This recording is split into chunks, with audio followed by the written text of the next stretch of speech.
Hello student, आज हम पढ़ेंगे chapter 2 acids bases and salt का सेकंड पार्ट।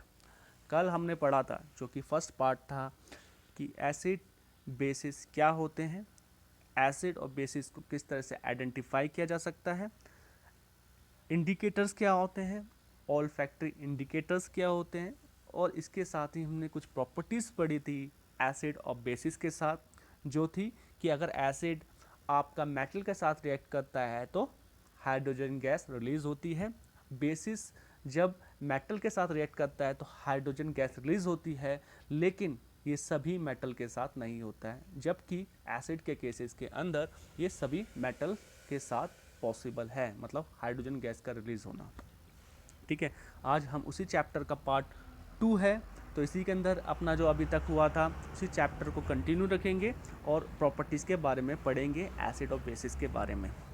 तो नेक्स्ट प्रॉपर्टीज़ क्या है कि एसिड जब मेटल कार्बोनेट के साथ रिएक्ट करता है या फिर हाइड्रोजन कार्बोनेट ऑफ मेटल के साथ रिएक्ट करता है तो क्या फॉर्म होता है, किस तरह से एसिड इन दोनों के साथ कंपाउंड के साथ रिएक्ट करता है। तो सोडियम कार्बोनेट के साथ जब एसिड रिएक्ट करता है, जो कि सोडियम कार्बोनेट और एसिड जब एक दूसरे के साथ मिलते हैं तो सोडियम क्लोराइड फॉर्म करते हैं और साथ में वाटर और कार्बन डाइऑक्साइड गैस रिलीज करते हैं। इसी तरह से सोडियम हाइड्रोजन कार्बोनेट, जो कि मेटल कार्बोनेट है, मेटल हाइड्रोजन कार्बोनेट है, जब HCl के साथ रिएक्ट करता है तो सोडियम क्लोराइड फॉर्म करता है, वाटर और कार्बन डाइऑक्साइड गैस रिलीज करता है। ठीक है, तो अब क्या था, आपने इसके अलावा ये चीज़ समझ में आई कि एसिड जब भी इन दोनों के साथ रिएक्ट करता है तो एक कंपाउंड फॉर्म करता है, जो कि होता है एक सॉल्ट, दूसरा होता है वाटर और तीसरा होता है कार्बन डाइऑक्साइड रिलीज होती है एज ए गैसेस फॉर्म के अंदर। तो आपको ये याद रखना है कि जब एसिड रिएक्ट करता है सोडियम कार्बोनेट के साथ या फिर सोडियम हाइड्रोजन कार्बोनेट के साथ या किसी मेटल कार्बोनेट या फिर मेटल हाइड्रोजन कार्बोनेट के साथ रिएक्ट करता है तो वो क्या फॉर्म करता है, क्योंकि इस तरह के क्वेश्चन आपके as a fill in the blanks आते हैं या फिर कंप्लीट द इक्वेशन फॉर्म के अंदर आपके ये क्वेश्चन 10th क्लास के एग्जाम के अंदर आते हैं। ठीक है, अब थोड़ा सा और आगे बढ़ते हैं कि जब कैल्शियम हाइड्रोक्साइड के साथ कार्बन डाइऑक्साइड को मिक्स किया जाता है, कैल्शियम हाइड्रोक्साइड जो कि लाइम वाटर है, जब उसको कार्बन डाइऑक्साइड के मिक्स किया जाता है तो वाइट प्रिसिपिटेट फॉर्म करता है, कैल्शियम कार्बोनेट और वाटर का सॉल्यूशन प्रिपेयर हो जाता है। ठीक है, तो ये कैल्शियम कार्बोनेट क्या है, तो कैल्शियम कार्बोनेट आप अपनी लाइफ में रोज़ कहीं ना कहीं देखते हैं, जैसे कि आपकी लाइफ में जो होता है वो होता है चौक। चौक क्या है, कैल्शियम कार्बोनेट है। मार्बल जो होता है वो भी कैल्शियम कार्बोनेट होता है, और लाइमस्टोन वो भी कैल्शियम कार्बोनेट ही है। ये डिफरेंट फॉर्म्स हैं, लाइमस्टोन, चौक और marble are a different form of calcium carbonate. ठीक है, इतना ही जानना था इस चैप्टर के, इस जो टॉपिक के अंदर है कि मेटल कार्बोनेट के साथ मेटल हाइड्रोजन कार्बोनेट या के साथ जब एसिड रिएक्ट करता है तो क्या फॉर्म करता है, और साथ में कैल्शियम कार्बोनेट क्या होता है।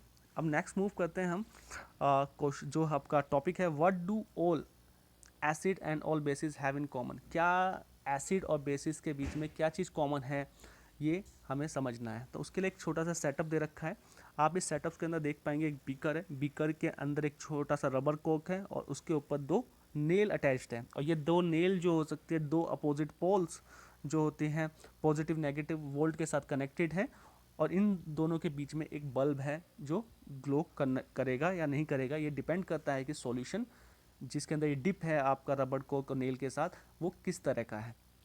ठीक है, आप इस इमेज को याद रखिए, इसके बाद हम आगे समझते हैं।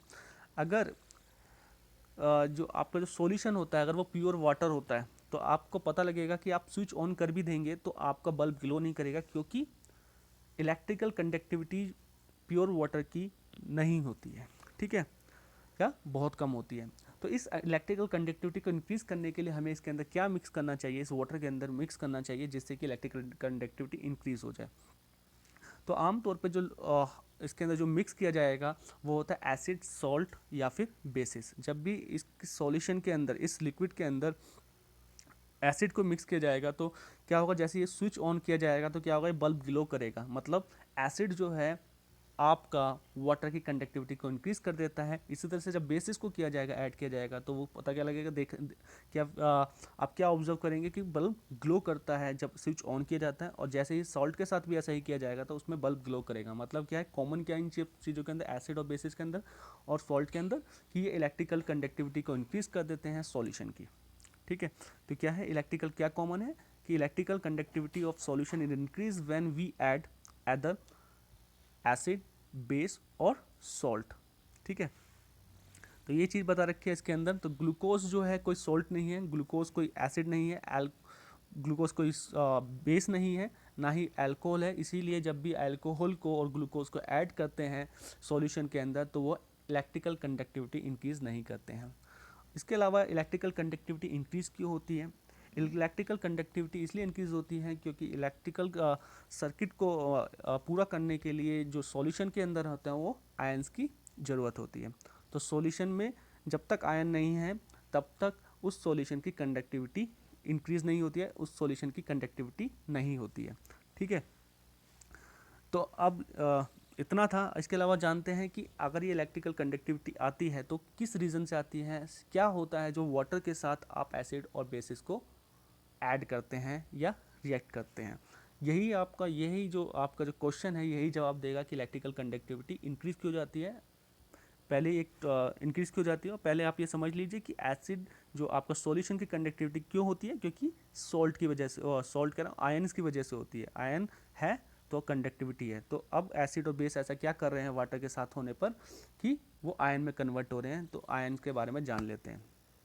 ठीक है, अब क्या, जैसे एसिड, आप जानते हैं एसिड के साथ जब वाटर ऐड होता है या वाटर के साथ एसिड ऐड होता है क्या होता है, तो हाइड्रोनियम आयन फॉर्म करता है और क्लोराइड दोनों के दोनों क्या है, आयन। आयन मतलब यहाँ पर पॉजिटिव और नेगेटिव चार्जेस हैं इन कंपाउंड के ऊपर। जिस कंपाउंड के अंदर पॉजिटिव और नेगेटिव चार्जेस अटैच्ड होते हैं वो सारे के सारे आयन होते हैं। कुछ पॉजिटिव होते हैं जो कैटायन होते हैं और कुछ नेगेटिव होते हैं जो एनायन होते हैं। यही एनायन और कैटायन जो होते हैं रेस्पॉन्सिबल होते हैं कंडक्टिविटी की इंक्रीज करने में सॉल्यूशन का।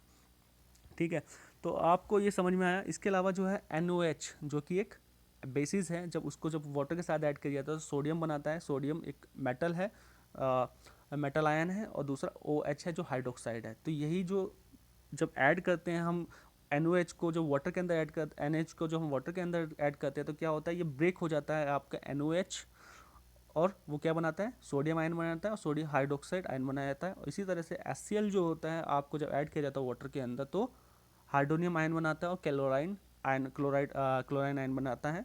ठीक है, और ये जो होते हैं यही आयन जो होते हैं इलेक्ट्रिकल कंडक्टिविटी को इंक्रीज करते हैं। तो बेस जब रिएक्ट करता है क्या बनाता है, हाइड्रोक्साइड बनाता है। लेकिन एसिड जब वाटर के साथ ऐड किया जाता है तो क्या बनाता है, हाइड्रोनियम आयन वन फॉर्म करता है। ठीक है, ये दो चीज़ याद रखना कि इलेक्ट्रिकल कंडक्टिविटी क्यों इंक्रीज होती है, और दूसरा जब एसिड और बेसिस को वाटर के साथ रिएक्ट करता है तो किस तरह के आयन फॉर्म करते हैं। तो अब ये भी होता है कि एसिड जब ज़्यादा, सारे के सारे एसिड जो है तो वाटर के अंदर डिजोल्व हो जाते हैं, लेकिन सारे के सारे बेसिस जो होते हैं डिजोल्व नहीं होते हैं वाटर के अंदर। इस तरह के जो बेसिस जो डिजोल्व नहीं होते हैं उन्हें कहते हैं एल्कलाइज। ठीक है, जो bases which are not soluble in water are called the alkalis. ये एक डेफिनेशन है, इसे आप याद रखना। ठीक है, all bases do not dissolve in water, ये एक कंसेप्ट है। And an alkali is a base that dissolve in water. और एल्कलाइज क्या होते हैं, जो डिजोल्व हो जाते हैं वाटर के अंदर, और जो डिजोल्व नहीं होते हैं वो एल्कलाइज नहीं होते हैं। और दे आर सॉपी, कैसे होते हैं, सॉपी होते हैं, टच करते हैं जब, बीटर होते हैं, एंड कोरेसिव होते हैं। Bitter and corrosive, never taste or touch them as they may cause harm. और यहाँ पर एक वार्निंग है, किसी भी तरह के एसिड बेसिस हो और एसिड हो, इनसे अवॉइड करना, इन्हें टच नहीं करना, इन्हें टेस्ट नहीं करना। ठीक है, तो आज के चैप्टर के अंदर सिर्फ इतना ही था। अब नेक्स्ट चैप्टर के अंदर हम कंटिन्यू रहेंगे और कुछ और समझेंगे एसिड, बेसिस और सोल्ट के बारे में, कि सोल्ट किस तरह से बिहेव करते हैं, एसिड किस तरह से बिहेव करते हैं, और आपका बेसिस किस तरह से बिहेव करते हैं। आज के लिए इतना ही, थैंक यू।